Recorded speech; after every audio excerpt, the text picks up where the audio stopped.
Hello everyone, and welcome to my first of 3 videos on the Sony Alpha A300. So this first video is going to cover what everything on the camera is, okay? In the second video, we will discuss everything on the camera about how to use it, except the menu system, and the third video will deep dive into the menu system, how to configure it, and what all the settings mean for your photography. So if you have a specific thing you want to jump to, those are the videos.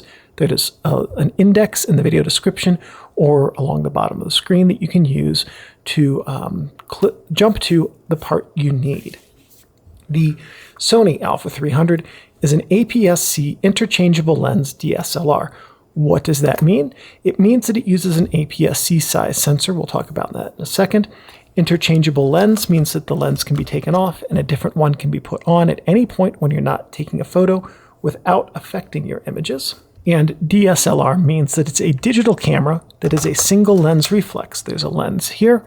The light passes through the lens, reaches the mirror we just saw, bounces up into this housing up here, and then out to the viewfinder eyepiece in the back so that you can see what the lens is seeing up until the point when you take your photo. The APS-C sensor is a 10 megapixel, specifically 10.2 megapixel CCD sensor. All right, APS-C is the physical size, 10.2 is the image size.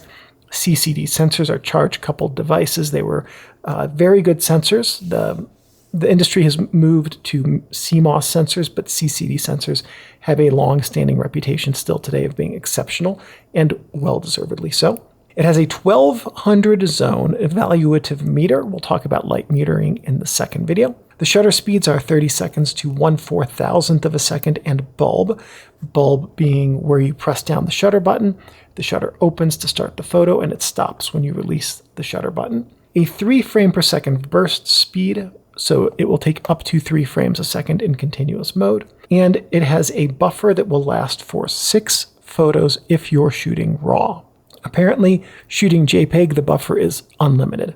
The viewfinder, as we talked about with single lens reflex, the camera directs the image up to the viewfinder so that you can see what's going to be on your photo right up until you take it. So that's the viewfinder right here. It has 0.74x magnification and 95% frame coverage. What does that mean? It means that when you look through the viewfinder, what you see here is 74% of the size of what will be on the sensor. And 95% frame coverage means that if you assume that what you're looking at right now is the photo you are going to take, then your viewfinder will cut off about 2.5% on each side and the top and the bottom that will be on your image, but not in your viewfinder, okay? The crop means, the frame coverage means that you can crop a little bit if you need to in post, and your images will still turn out fine without losing anything.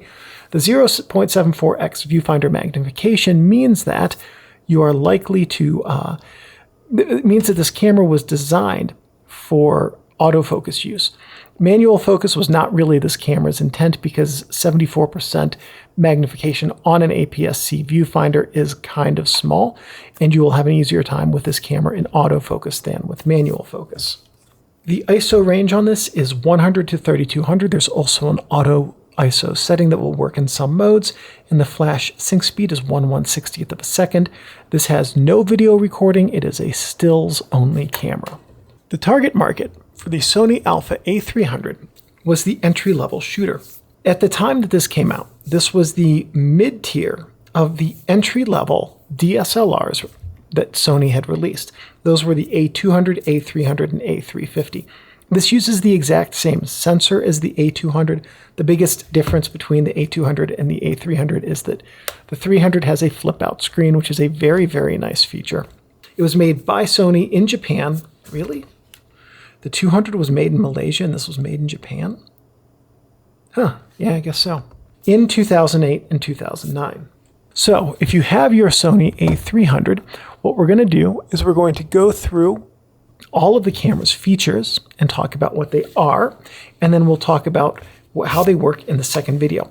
We're going to start here looking at the top of the camera with these 2 dudes, which are the strap bars. This is where you'll connect your camera strap. This is your mode dial, and basically what this allows you to do is select different modes to shoot in, and we will go through all of these in the second video. This is your flash hot shoe. This is an IISO type hot shoe. I don't have any IISO flashes to demonstrate with. I've never used one. So basically, it was a proprietary Sony flash hot shoe, maybe started with Minolta. I can't remember for sure. But a standard flash will not work in here without an adapter. We'll talk about this briefly in the second video. This is a pop-up flash, which you can push a button to release. This is your live view or optical viewfinder switch.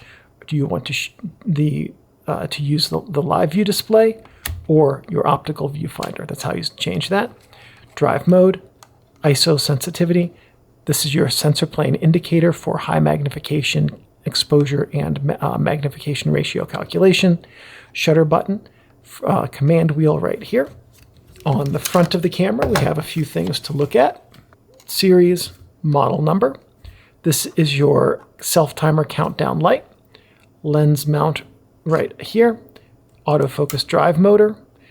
Lens mounting index. Lens locking pin. Lens electronic contacts. Lens release button. Here on the side of the mount, we have your autofocus manual focus switch right there. Currently in autofocus, now in manual focus. And on the side of the prism, we have your flash release button there. Okay. On the sides of the camera, this one first, we have your remote control port and your DC in port underneath this cover. So just lift it up. This is where a cabled remote control will connect, and this is where your DC power will connect. This is a proprietary power cable. On the other side of the camera, we have your memory card door right here. This is your memory card slot. This can take CF cards. We'll talk about this in detail in the second video. And this is a connection that you can use for video out. I believe that is a USB connection of some type, because there should be a USB control in the menu system that we'll see in the third video. I just can't tell you what type of USB that is. It's not a mini or a micro. It's some other type of USB port. The back of the camera has a bunch of stuff on it to cover, all switches and such. This is your on-off switch right here. Viewfinder, eye sensors.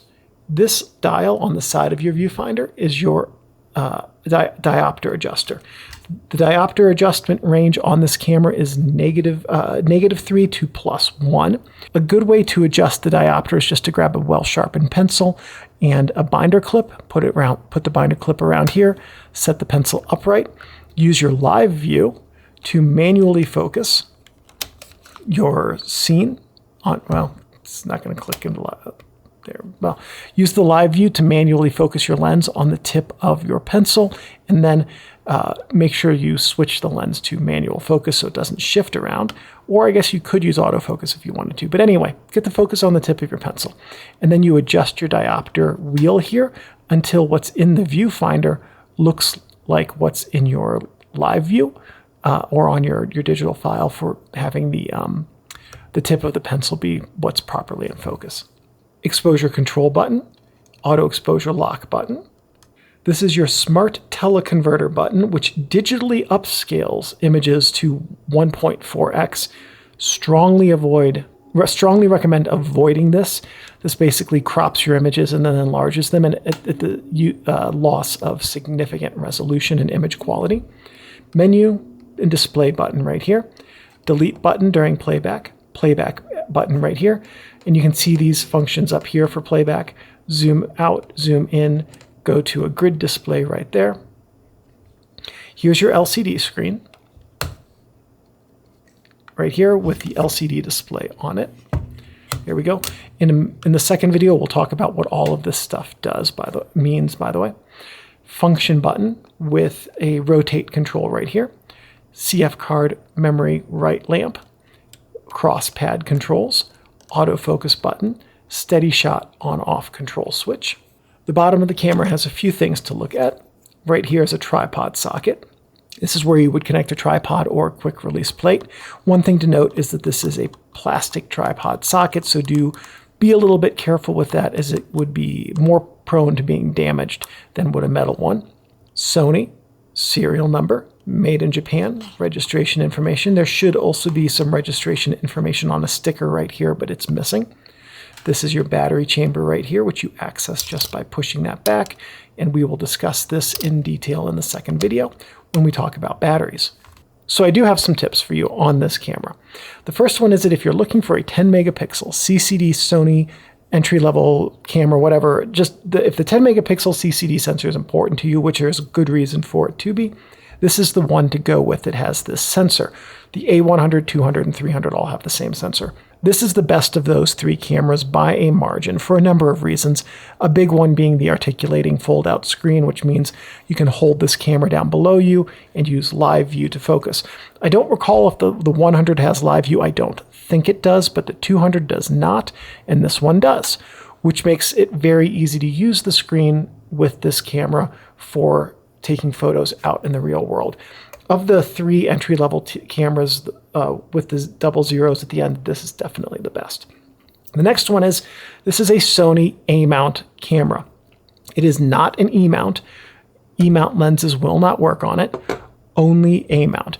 Minolta A-mount lenses will also work on it. There are tons of affordable Sony A-mount lenses out there. So if you are looking for a camera that will allow you to pick up a couple of extra lenses for very reasonable prices, this is one to look at because the alpha lenses are very nice and affordable. Just remember, any lens you put on this is going to have that 1.5x APS-C crop factor for the APS-C size sensor. Anyway, some things not to do with your camera. Don't touch the shutter, mirror, or sensor, which are behind the lens, okay? I'm gonna do something you should never do. I'm gonna pull this mirror up right here so you can see the shutter curtains. Don't touch that, don't touch the sensor behind it, and don't touch the mirror, okay? Your finger oils on the mirror can tarnish it, which can affect your metering and autofocus. Your finger oils on the shutter can brick it because they're a little bit sticky and that shutter then won't move correctly. And your finger oils on the sensor can be an absolute nightmare to remove, especially on a camera with a sensor set back as deeply as this one. Don't leave your camera or lenses in your car. Obviously, they're great theft targets, so even if you just run into the gas station to get something to drink on your way to or from a shoot, take your gear with you. The other one is don't leave them in long term. Heat can cause lubricating oils in the lenses to get very thin and then get onto the aperture blades, which can ruin your aperture's ability to work properly. Heat can also damage the plastic components in your camera, cause them to warp or slightly deform or melt. Plus, cold can cause lubricating oils to break down and become gummy or cause plastic components to crack. So just leaving your camera in your car is a terrible idea. Don't do it. Don't store your gear in a plastic bag or box unless you have a proper and rechargeable desiccant pack. It's not a disposable desiccant pack. This is a kind that comes in metal. You can toss it into your oven to recharge it. The reason for that is because plastic is moisture permeable. If plastic gets into that box and into your camera, fungus can grow on your lenses. Mildew can grow inside of the covering, and that can just impair your image quality and make using the camera unenjoyable. Don't let your Sony A300 get wet. To the best of my knowledge, it's not weather sealed, and water and electronics don't get along. And lastly, just remember that your camera is a precision tool that should be handled with care and respect. And as long as you take care of your camera will take care of you. So that's it for the first video. If you'd like to hop right over to the second to learn all about the camera's operation, here is a card somewhere on the screen that will take you there.